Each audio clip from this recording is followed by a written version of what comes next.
Wednesday night. Welcome to another vlog.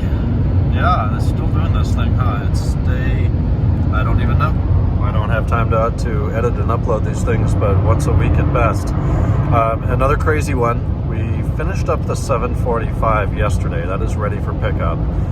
My customer, she's down in, I think it's Guatemala, on a boat, donating her time to do repairs. So she had a friend who was going to pick up the car. He's another customer of mine. He's got the, I think I said all this yesterday, but Le Mans E39 M5 year 2000 full leather sport interior black. He's out of town until Tuesday, so unless she comes back before Tuesday, which is still a question mark, that's just in storage inside the shop right now. We need to get it to take it through a car wash or wipe it down, and that's beyond that. It needs to be washed. It's just covered in pollen. It is springtime here.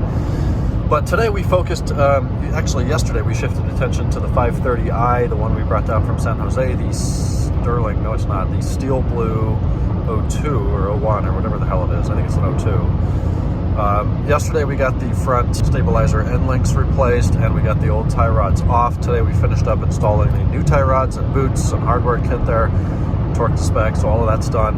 Then we moved on to the drive shaft flex disc. We got the exhaust system off the car. We removed the heat shields. We removed the drive shaft. We replaced the center support bearing on the drive shaft, and we replaced the flex disc. Installation is hung up by the fact that when you take the drive shaft apart at the U-joint, you need to make a mark of where it is because it's balanced like that. I did that. We then proceeded on to replace the center support bearing, and unfortunately, somehow during that process, I've done 10 of these so far, but during that process, my mark was worn off, which I'm extremely frustrated about. So we found a drive shaft specialist shop in the San Diego area. It's in Oceanside, which is about 25 minutes west over on the coast, North San Diego County. To rebalance it, we dropped that off. It's going to be done, hopefully, they think tomorrow, and then dropped off at the shop tomorrow. They make daily runs to Escondido. So if that's the case, we'll get the drive shaft back in the car, reinstall the heat shields and the exhaust, and that job is done. There's a Tesla Model 3 or Model S, I think it's an S with a taillight that's out already. That's a Model 3. I don't know. I don't like Teslas. Coming up on another one, though. So when we hit the dead end with the drive shaft, we moved on to the cooling system. We're replacing the radiator, the fan and fan clutch, the cooling hoses, the expansion tank, the bleeder screw, various hardware components in there. So we got everything out, and we're also doing the belt tensioners and belt pulleys, idler pulleys, not the alternator pulley or power steering pulley or any of that stuff. But we got everything out and realized that the kit that FCP sells includes the wrong pulley. It includes the old hydraulic pulley, not the what I believe to be a newer style pulley. So I'm going to have to do some parts research tonight. I'm on my way to Del Mar. Our friend Justin and my dad are over there at Enfuego. I'm going to go grab a bite and finally have a few minutes to myself here today with them before coming back and ordering the parts. So all of that is happening. It's very much apart right now, occupying a lift, so we want to be as efficient as possible. I had to order some exhaust gaskets and exhaust nuts as well. I didn't want to reuse the old ones. They were very rusty. Even though the car itself has never been exposed to salt, snow, inclement weather to the best of my knowledge, but those bolts don't look good, so I want to replace them. They're like $2 a piece or less. There's only 5. So that's what's going on there. The 550 is still in a state of flux. We're waiting to hear from Lang Racing regarding a retrofit harness from SMG2 to manual. If that doesn't exist, we're going to have to get creative and build some hardware for the wiring there. My brain is fried. We're no longer accepting new service requests or service appointments at E39 Source. We are booked out as far as me and my software can handle. So is it a good thing? People think it is. I tend to think no. I'm not able to serve my customer and meet the demand right now. We have too much going on. We need help. We need an employee, and that is proving to be a horrible process of trying to find someone that's capable of doing this. We've had ads posted all over the place, and we get helicopter mechanics that live 100 miles from here, so it really doesn't make sense. But I'm going to eat, probably do an end clip tonight. I've been working in the bathroom late day at the back of the house, just trying to get stuff taken care of. The shower's done. We have used the shower now. I've used it twice. Kennan's used it once. My dad used it. He was the first one in there. So far so good. The floor leveling isn't perfect. There's a little bit of water that you've got to squeegee towards the drain at the end, but not a big deal to save $30,000 on a shower. I installed a new toilet seat today. We got LED light bulbs and a new dimmer in place. I will show you guys later. We've been working on the vanity, cutting out a portion of the back right leg so it fits flushly against the wall. Then we've got to get some base mold at the bottom. Yeah, just a lot.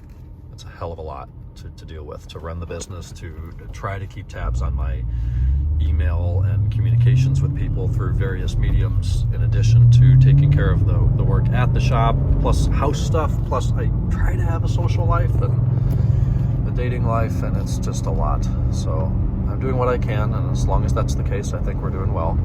It's a beautiful day in San Diego. It has been this week. Tomorrow's supposed to rain. I do have the garage. The 355 is down at Ferrari San Diego. They think it's bad grounds. That's why the car stalled over the weekend.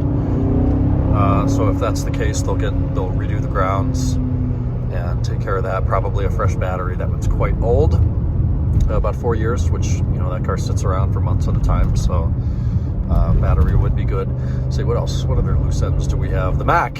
It delivered at the service facility. I don't know if that's the one in Houston, or they probably have one in Northern California and one on the East Coast. I don't know. I got the update this morning that it had arrived, and they were, you know, the technicians were looking at it, figuring out what needs to be done. So that's the last I've heard. We'll keep you updated there. I've got another 16-inch MacBook Pro that I'm using in the meantime. I like that machine better than mine. The 16-inch display is better. The speakers, yet again, are noticeably better. When I got my 2018 15-inch, I was blown away by the audio quality. It's so good. It has deep bass response. The speakers sound like large Bose, like desktop grade speakers, but no, they're these tiny little things on either side of the keyboard, so they've yet again improved the sound quality. The hard escape key is great. I hear the rumors on the next 16-inch MacBook Pro, which is due this spring or summer. I hear they're bringing back connectivity in the way of the SD card slot and HDMI. That's amazing. I would love to see that. You guys are just getting a view of the drive to Del Mar right now, which is fun from the house. About 15 minutes over here to the coast. And then really the biggest thing, doing away with the touch bar, adding hard keys back for the functions, I think would be fantastic. Obviously, Apple Silicone will be huge. I don't care about specs or any of that. Otherwise, you know, I've already got 32 gigs of RAM, a terabyte drive. I'm probably going to go to 2 terabytes. I will be buying the upcoming 16-inch Apple Silicone MacBook Pro.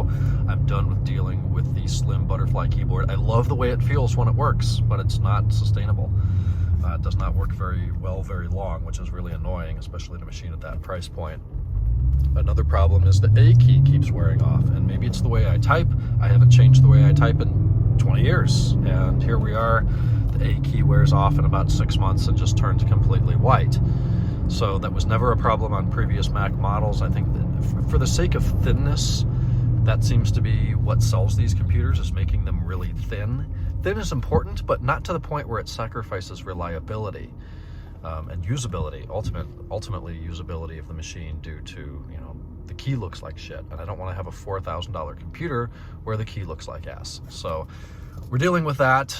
Should be getting that repaired under warranty, at which point I will sell my outgoing 2018 15-inch and pick up the Apple Silicone 16-inch when it comes out this year, with additional connectivity, loss of a touch bar.